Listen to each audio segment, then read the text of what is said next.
জয় মহাজোটের টানা তৃতীয়বার সরকার গঠনের পথে আওয়ামী লীগ ৮০% ভোট কাস্টের দাবি সিইসির। এ বিজয় জনতার, বললেন আওয়ামী লীগের বিজয়ী প্রার্থীরা দেশের উন্নয়ন অনেক দূর এগিয়ে নেওয়ার প্রত্যয়।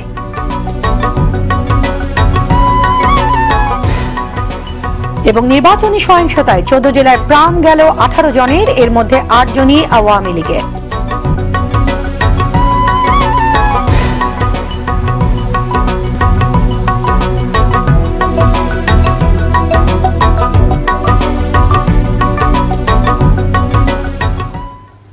আসসালামু আলাইকুম, স্বাগত আরটিভি জেলার সংবাদে। শুনছিলেন শিরোনাম, আপনাদের সঙ্গে আছি আমি শারমিন ইফাত।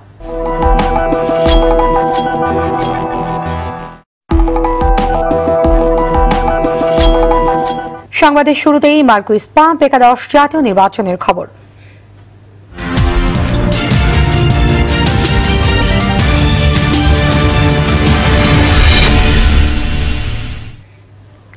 বেসরকারি ফলাফলে একাদশ জাতীয় নির্বাচনে নিরঙ্কুশ সংখ্যাগরিষ্ঠতা অর্জন করেছে ক্ষমতাসীন আওয়ামী লীগ নেতৃত্বাধীন মহাজোট। ফলে টানা তৃতীয়বারের মতো সরকার গঠন করতে যাচ্ছে এই জোট। 299টি আসনের মধ্যে তারা জিতেছে 288টি আসনে। এর মধ্যে আওয়ামী লীগ এককভাবে পেয়েছে 259টি আসন। বিপরীতে ভরাডুবি হয়েছে বিএনপি নেতৃত্বাধীন জাতীয় ঐক্যফ্রন্টের, তারা পেয়েছে 7টি আসন। প্রতিনিধিদের তথ্যচিত্রে জানাচ্ছেন শাহাবুদ্দিন শিহাব। বহুল কাঙ্ক্ষিত একাদশ জাতীয় নির্বাচনের নিরঙ্কুশ সংখ্যাগরিষ্ঠতা পেয়েছে ক্ষমতাসীন আওয়ামী লীগ নেতৃত্বাধীন মহাজোট। দেশের প্রায় সবগুলো বিভাগেই প্রতিপক্ষ বিএনপি নেতৃত্বাধীন ঐক্যফ্রন্ট প্রার্থীদের বিপুল ব্যবধানে পরাজিত করে মহাজোট প্রার্থীরা। 299টি আসনে এই ভোট উৎসব হলো এবং 293টি আসনে ব্যালট পেপারের মাধ্যমে এবং 6টি আসনে প্রযুক্তি ইলেকট্রনিক ভোটিং মেশিনের মাধ্যমে ভোট গ্রহণ সম্পন্ন হয়েছে। এখানে আমাদের জেলা প্রশাসক এবং বিভাগীয় কমিশনার সহ 66 জন রিটার্নিং অফিসার ছিল এবং 582 জন সহকারী রিটার্নিং অফিসার কাজ করেছে। সারা দেশে ভোট হওয়া মোট 299 আসনের মধ্যে আওয়ামী লীগ নেতৃত্বাধীন মহাজোট বাগিয়ে নেয় 288 আসন। এর মধ্যে আওয়ামী লীগ এককভাবে পেয়েছে 259টি আসন, আর তাদের শরিক জাতীয় পার্টি জয় পেয়েছে 20টি আসনে। এছাড়া বাংলাদেশের ওয়ার্কার্স পার্টি 3টি, জাসদ 2টি, তরিকত ফেডারেশন 1টি, জাতীয় পার্টি জেপি 1টি ও বিকল্প ধারা বাংলাদেশ 2টিতে জয় পেয়েছে। বিপরীতে ভরাডুবি হয়েছে বিএনপি নেতৃত্বাধীন জাতীয় ঐক্যফ্রন্টের, তারা পেয়েছে 7টি আসন। এর মধ্যে বিএনপি 5টি এবং গণফোরাম পেয়েছে 2টি আসন। 3টি আসনে স্বতন্ত্র প্রার্থীরা জয়ী হয়েছেন। বেসরকারিভাবে নির্বাচিত মহাজোট প্রার্থীদের মধ্যে আছেন গোপালগঞ্জ 3-এ আওয়ামী লীগ সভাপতি শেখ হাসিনা, নোয়াখালী 5-এ ওবায়দুল কাদের, নোয়াখালী 2 আসনে আওয়ামী লীগ প্রার্থী আলহাজ মোর্শেদ আলম, নাটোর 3 আসনে জুনেদ আহমেদ পলক। এছাড়া কুষ্টিয়া 3-এ মাহবুব উল আলম হানিফ, কুষ্টিয়া 2-এ হাসানুল হক ইনু, শরীদপুর 2-এ এনামুল হক শামীম, নড়াইল 2 আসনে মাশরাফি বিন মুর্তজা বড় ব্যবধানে জয় পান। ঐক্যফ্রন্ট প্রার্থীদের মধ্যে বিএনপি মহাসচিব মির্জা ফখরুল ইসলাম আলমগীর খালেদা জিয়ার আসন বগুড়া 6-এ জয়ী হয়েছেন, তবে ঠাকুরগাঁওয়ে নিজ আসনে পরাজিত হন তিনি। এছাড়া ঐক্যফ্রন্টের বাকি বিজয়ীদের মধ্যে আছেন বগুড়া 4-এর বিএনপির মোশাররফ হোসেন, চাঁপাইনবাবগঞ্জ 2-এ বিএনপি প্রার্থী আমিনুল ইসলাম। এছাড়া মৌলভীবাজার 2-এ সুলতান মনসুর এবং সিলেট 2-এ মোকাব্বির খান গণফোরাম থেকে নির্বাচিত হন। শাহাবুদ্দিন শিহাব, আরটিভি, ঢাকা। নির্বাচনে অনিয়মের কোনো অভিযোগ পেলেও সঠিক সময়ে গেজেট প্রকাশে কোনো বাধা হবে না জানিয়ে প্রধান নির্বাচন কমিশনার KM নুরুল হুদা বলেন, এবারের একাদশ জাতীয় সংসদ নির্বাচনে শতকরা 80% ভোটার ভোট দিয়েছেন। বিকেলে এক প্রেস ব্রিফিংয়ে তিনি এই তথ্য জানান। এ সময় সুষ্ঠু, অবাধ ও নিরপেক্ষ নির্বাচন অনুষ্ঠানে সহযোগিতার জন্য সংশ্লিষ্ট সবাইকে ধন্যবাদ জানান তিনি। 80% মতো ভোটার ভোট প্রদান করেছে। অনুষ্ঠানে 299টি আসনের মধ্যে 298টি আসনের ফলাফল ঘোষণা করা হয়েছে। ব্রাহ্মণবাড়িয়া 2 আসনে 3টি কেন্দ্র বন্ধ ফলাফল চূড়ান্ত করা যায়নি। 298টি আসনের মধ্যে বাংলাদেশ আওয়ামী লীগ 259টি, জাতীয় পার্টি 20টি, বাংলাদেশ জাতীয়তাবাদী দল বিএনপি 5টি, গণফোরাম 2টি, বিকল্প ধারা বাংলাদেশ 2টি, জাতীয় সমাজতান্ত্রিক দল জাসদ 2টি, বাংলাদেশ ওয়ার্কার্স পার্টি 3টি, তরিকত ফেডারেশন 1টি, জাতীয় পার্টি জেপি 1টি এবং স্বতন্ত্র 3টি। লিখিত অভিযোগ দিলে আমাদের গেজেট প্রকাশের প্রতিবন্ধকতা হবে না, গেজেট প্রকাশ হয়ে যাবে।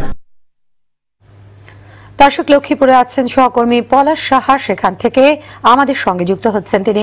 পলাশ, নির্বাচনে বিজয়ী প্রার্থীরা কি বলছেন? ভোট পরবর্তী সবশেষ অবস্থা আমাদের জানান।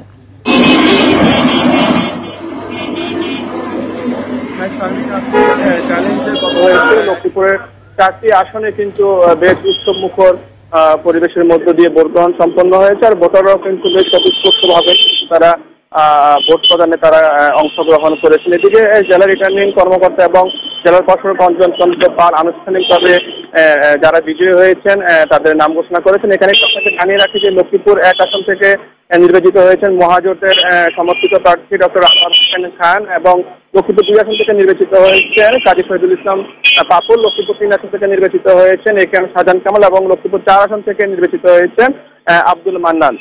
এদিকে কিন্তু নির্বাচন পরবর্তী যে কোনো ধরনের অপ্রীতিকর ঘটনা এড়াতে কিন্তু লক্ষ্মীপুর এখনো আইন শৃঙ্খলা বাহিনী সতর্ক অবস্থানে রয়েছেন। আর যারা জনপ্রতিনিধি নির্বাচিত হয়েছেন তারা ভোটের আগে যে উন্নয়নের কথা বলেছেন তা যেন প্রতিশ্রুতির মধ্যে সীমাবদ্ধ না থাকে, তা যেন বাস্তবে রূপান্তরিত হয়, এমনটাই চাইছেন লক্ষ্মীপুরবাসী।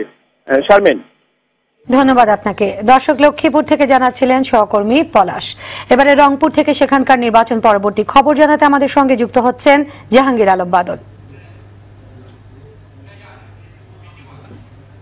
জাতীয় সংসদ নির্বাচন রংপুরের 6টি আসনে এখানে মহাজোটের প্রার্থী বিপুল ভোটে জয়লাভ করেছেন, এবং এই রংপুরের 6টি আসনের মধ্যে রংপুর 1 আসন, সেখানে জাপা মহাসচিব মশিউর রহমান রাঙ্গা তিনি বিপুল ভোটে জয়লাভ করেছেন, এবং রংপুর 2 আসনে আওয়ামী লীগের প্রার্থী মোহাম্মদ আবুল কালাম আহসানুল হক চৌধুরী ডিউক তিনিও বিপুল ভোটে সেখানে জয়লাভ করেছেন। এছাড়া রংপুর 3 আসন, যেখানে এবার ইভিএমের মাধ্যমে ভোট গ্রহণ করা হয়েছে, সেই আসনে জাপা চেয়ারম্যান হোসেন মোহাম্মদ এরশাদ তিনিও বিপুল ভোটে জয়লাভ করেছেন।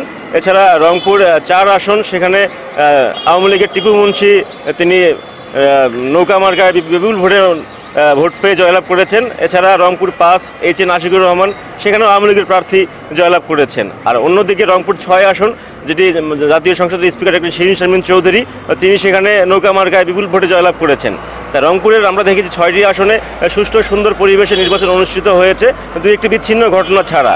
সেখানে আমরা কথা বলছি বিভিন্ন প্রার্থীদের সাথে, তারা জানিয়েছেন যে নির্বাচনে তারা ভোট বর্জন করেছেন কয়েকজন প্রার্থী, স্বতন্ত্র প্রার্থী এবং বিএনপির প্রার্থী। এছাড়া এখন পর্যন্ত নির্বাচনের পরিস্থিতি অনেকটাই স্বাভাবিক এবং সুন্দর রয়েছে, এবং নির্বাচনের কমিশনের পক্ষ থেকে নির্বাচনকে সুষ্ঠু অবাধ করতে নেওয়া ছিল পর্যাপ্ত ব্যবস্থা, এবং আইনশৃঙ্খলা রক্ষাকারী বাহিনী তারা মাঠে ছিলেন, তারা নিয়মিত রাস্তায় টহল দিচ্ছিলেন, পাশাপাশি প্রয়োজনীয় সেনাবাহিনী মোতায়েন ছিল, তারা কাজ করেছেন নিয়মিত। তবে নির্বাচন এখন পর্যন্ত আমরা দেখেছি যে সব জায়গায় সুষ্ঠু সুন্দর পরিবেশে অনুষ্ঠিত হয়েছে, কোনো প্রকার বিশৃঙ্খলা বা কোনো প্রকার সহিংসতা ছাড়াই। আমাদের এই 6টি আসনে নির্বাচন অনেকটাই সুন্দর এবং স্বাভাবিক ছিল। দর্শক, এতক্ষণ রংপুর থেকে নির্বাচন পরবর্তী অবস্থা জানাচ্ছিলেন সহকর্মী জাহাঙ্গীর আলম বাদল।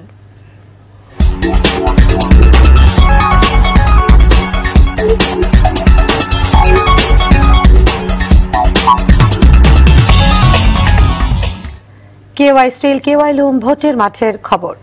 একাদশ জাতীয় সংসদ নির্বাচনে ক্ষমতাসীন আওয়ামী লীগের নিরঙ্কুশ বিজয়কে বঙ্গবন্ধুর স্বপ্নের বিজয় বলে উল্লেখ করেছেন বাণিজ্য মন্ত্রী তোফায়েল আহমেদ। দলটির যুগ্ম সাধারণ সম্পাদক মাহবুবুল আলম হানিফ বলেন, এই নির্বাচন থেকে বিএনপির শিক্ষা নেওয়া উচিত। দেশের বিভিন্ন প্রান্ত থেকে নির্বাচনের প্রতিক্রিয়া নিয়ে প্রতিনিধিদের পাঠানো তথ্য ছবিতে দেখুন মমিন রহনের রিপোর্ট। সব সংখ্যা আর সংশয়কে উড়িয়ে দিয়ে সম্পন্ন হলো একাদশ জাতীয় সংসদ নির্বাচন। ভোটের মাঠে একচ্ছত্র বিজয় মহাজোটের। এমন জয় দেশের উন্নয়নকে আরো দ্রুত এগিয়ে নিতে ভূমিকা রাখবে বলে জানান ভোলা 1 আসনে বিজয়ী বাণিজ্যমন্ত্রী তোফায়েল আহমেদ। এই বিজয় হয়েছে বঙ্গবন্ধুর বিজয়, বঙ্গবন্ধু কন্যা শেখ হাসিনার বিজয়। আমি 70 থেকে নির্বাচন করি, এইভাবে লাইনে দাঁড়িয়ে মা বোন ভাইয়েরা পিতারা যেভাবে ভোট কেন্দ্রে সকাল থেকে শেষ পর্যন্ত ছিল, এই রকম দৃশ্য আমিও আমার জীবনে আগে দেখলাম। কুষ্টিয়া 3 আসনে নির্বাচিত আওয়ামী লীগের যুগ্ম সাধারণ সম্পাদক মাহবুবুল আলম হানিফ বলেন, এই নির্বাচনের মাধ্যমে বিএনপি দুষ্কর্মের জবাব দিয়েছে জনগণ। তাদের দুষ্কর্মের কারণেই দেশ যেমন অন্ধকারে তলিয়ে গেছিল, আজকে দলটাও এইভাবে অন্ধকারে তলিয়ে গেছে। বিএনপির কোন আশায় তারা ভাবে, জনগণ কি কারণে তাদের ভোট। বিএনপি ও জামায়াতের গণভিত্তি হারিয়ে গেছে বলে মন্তব্য করেছেন মাদারীপুর 2 আসনে নির্বাচিত শাহজাহান খান। এই জনগণ তো জননেত্রী শেখ হাসিনার ডাকে সাড়া দিয়ে জঙ্গিদের মোকাবেলা করেছে, সন্ত্রাস মোকাবেলা করেছে। সেই জনগণ কেন জামাত বিএনপির ডাকে সাড়া দেবে? সুতরাং এটা নিশ্চিত, আমি আগেও বলেছি যে বিএনপি একটা কুজোর দলে পরিণত হয়েছে। বিএনপি জামাত এখন কুজোর দল। কুষ্টিয়া 2 আসনে নির্বাচিত তথ্যমন্ত্রী হাসানুল হক ইনু, দিনাজপুর 3 এর ইকবালুর রহিম এবং নড়াইল 2 আসনে নির্বাচিত জাতীয় ক্রিকেট দলের অধিনায়ক মাশরাফি বিন মুর্তজা তাদের ভবিষ্যৎ পরিকল্পনার কথা জানান। রেসপন্সিবিলিটি এখন অনেক, আশা করি ইনশাআল্লাহ সামনের পদক্ষেপ কি সেগুলো জেনে তারপরে অবশ্যই সামনে এগিয়ে যেতে হবে। বিএনপি জামাতের রাজনৈতিক যুগের অবসানের বিদায় ঘণ্টা একাদশ জাতীয় সংসদ নির্বাচন বাজিয়ে দিল। যে ষড়যন্ত্র করেছে আমাদের নির্বাচনকে প্রতিহত করার জন্য, বানচাল করার জন্য, এর বিরুদ্ধে জনগণ স্বতঃস্ফূর্তভাবে ঐক্যবদ্ধভাবে আমাদের পক্ষে রায় দিয়েছে। মমিন রোহন, RTV। টানা দ্বিতীয়বারের মতো সংসদ সদস্য নির্বাচিত হলেন নোয়াখালী 2 আসনের মহাজোট প্রার্থী সেনবাগের কৃতি সন্তান আওয়ামী লীগ নেতা আলহাজ মোর্শেদ আলম। 103টির মধ্যে 102টি কেন্দ্রে তিনি পেয়েছেন 1,77,391 ভোট। তার নিকটতম প্রতিদ্বন্দ্বী বিএনপি চেয়ারপারসনের উপদেষ্টা জয়নুল আবদিন ফারুক পেয়েছেন 26,159 ভোট। বিস্তারিত জাহিদ রহমানের রিপোর্টে। রোববার সারাদিন উৎসাহ উদ্দীপনা নিয়ে নোয়াখালী 2 আসনের ভোটাররা নিজ নিজ কেন্দ্রে ভোট দেন। সেনবাগ ও সোনাইমুড়ির 3 ইউনিয়নের কেন্দ্রে কেন্দ্রে তখন অপেক্ষা ফলাফলের। কাঙ্ক্ষিত বিজয়ের ঘোষণা আসতেই উৎসবে মেতে ওঠেন নৌকার সমর্থকরা। সেনবাগের কৃতি সন্তান বেঙ্গল গ্রুপের চেয়ারম্যান আলহাজ মোর্শেদ আলম একাদশ জাতীয় সংসদ নির্বাচনে আবারও সংসদ সদস্য। 103টির মধ্যে একটি কেন্দ্রের ফলাফল স্থগিত থাকলেও বাকি 102টিতেই বিশাল ব্যবধানে জয় পেয়েছেন এই সফল ব্যবসায়ী। টানা দ্বিতীয়বার সংসদ সদস্য হওয়ায় খুশি নিজ আসনের জনগণ। গেল 5 বছরে নোয়াখালী 2 আসনের উন্নয়নের কাণ্ডারি নৌকার মাঝি মোর্শেদ আলম ফের সিক্ত হলেন জনমানুষের ভালোবাসায়। এ বিজয় স্বাধীনতার সপক্ষের শক্তি বিজয়, এ বিজয় সন্ত্রাসীদের বিরুদ্ধে বিজয়। ভোটাররা আমাকে বিপুল ভোটে জয়যুক্ত করেছে। আমি সমস্ত ভোটারদের প্রতি কৃতজ্ঞ এবং তাদের যত রকম সুযোগ সুবিধা অসুবিধা আছে এবং তাদের সুযোগ সুবিধাগুলি আমি অসুবিধা দূর করব এবং তাদের সুযোগ সুবিধা আমি এবং উন্নয়নের ধারাবাহিকতা অব্যাহত রাখবো। 2014 সাল থেকে পরপর 2 বার আসনটি ধরে রাখলেন জনমানুষের ভালোবাসার নেতা আলহাজ মোর্শেদ আলম। জাহিদ রহমান, RTV। দর্শক, এই মুহূর্তে সিরাজগঞ্জ থেকে সেখানকার নির্বাচন পরবর্তী পরিস্থিতি ও বিজয়ী প্রার্থীদের প্রতিক্রিয়া সম্পর্কে জানাতে আমাদের সঙ্গে যুক্ত হচ্ছেন সহকর্মী সুকান্ত সেন। সুকান্ত, ভোটের পর পরাজিত প্রার্থীরা নির্বাচন নিয়ে কি বলছেন? জেলার রাজনৈতিক অবস্থা কি আমাদের জানান? হ্যাঁ শারমিন, যেমনটি বলছিলেন আপনি হয়তো জানেন যে গতকাল যে জাতীয় সংসদ নির্বাচন অনুষ্ঠিত হয়েছে, সিরাজগঞ্জের 6টি আসনে মহাজোট প্রার্থীরা বিপুল ভোটে বিজয়ী হয়েছে। বিজয়ী হওয়ার পর থেকে আমরা যেটা দেখেছি যে সিরাজগঞ্জের এই যারা বিজয়ী প্রার্থী হয়েছে তাদের বাড়িতে কিন্তু সাধারণ মানুষ এবং দলীয় নেতাকর্মীরা বিভিন্নভাবে শুভেচ্ছা জানাতে গিয়েছেন। আমরা সন্ধ্যার পরে দেখেছি শহরে আতশবাজি উৎসব হয়েছে, মানুষ রাস্তায় বের হয়ে এসেছে, আনন্দ উল্লাস করেছে। অন্যদিকে আমরা বিএনপির প্রার্থী এবং নেতাকর্মীদের মধ্যে হতাশা দেখেছি। তাদের সাথে আমি কথা বলে যেটা তারা আমাকে জানিয়েছে, আসলে তারা এই ফলাফল আসলে তারা কোনোভাবেই আশা করতে পারেনি। এটা অনেকটাই হতাশা হয়েছেন, এবং তারা বলছে যে আগামী কাল 1 তারিখ থেকে নতুন বছর শুরু হবে, নতুন বছরের নতুন কর্মসূচি নিয়ে তারা আবার জনগণের সামনে যাবে। আর অন্যদিকে সাধারণ মানুষের কিন্তু প্রতিক্রিয়া অনেকটাই ভালো। তারা চায় যে উন্নয়নের যে ধারা আছে, এই উন্নয়নের ধারা অব্যাহত রাখতেই আসলে মানুষ এবার আওয়ামী লীগকে বিপুল ভোটে বিজয়ী করেছে। এই ছিল সিরাজগঞ্জের সর্বশেষ অবস্থা। ধন্যবাদ আপনাকে। দর্শক, সিরাজগঞ্জ থেকে জানাচ্ছিলেন সহকর্মী সুকান্ত সেন। একাদশ জাতীয় সংসদ নির্বাচনে আধিপত্য বিস্তারকে কেন্দ্র করে সংঘটিত সহিংসতায় দেশের 14 জেলায় এ পর্যন্ত 18 জনের প্রাণহানি ঘটেছে। এদের মধ্যে 8 জন ক্ষমতাসীন আওয়ামী লীগের কর্মী সমর্থক। এর বাইরে আহত হয়েছেন অন্তত 300 জন। জেলার সংবাদ এ পর্যন্তই। আরটিভির সবশেষ সংবাদ জানতে যে কোনো মোবাইল ফোন থেকে 24141 নম্বরে ডায়াল করুন। আর মোবাইল ফোনে সংবাদ দেখতে অ্যাপ স্টোর, গুগল প্লে বা উইন্ডোজ স্টোর থেকে ডাউনলোড করুন আরটিভি অ্যাপস। এছাড়াও তাৎক্ষণিক ও বিনোদন সংবাদ জানতে বিশ্বের যে কোনো প্রান্ত থেকে ভিজিট করুন rtvonline.com এবং youtube.com/rtvnews। ধন্যবাদ সবাইকে।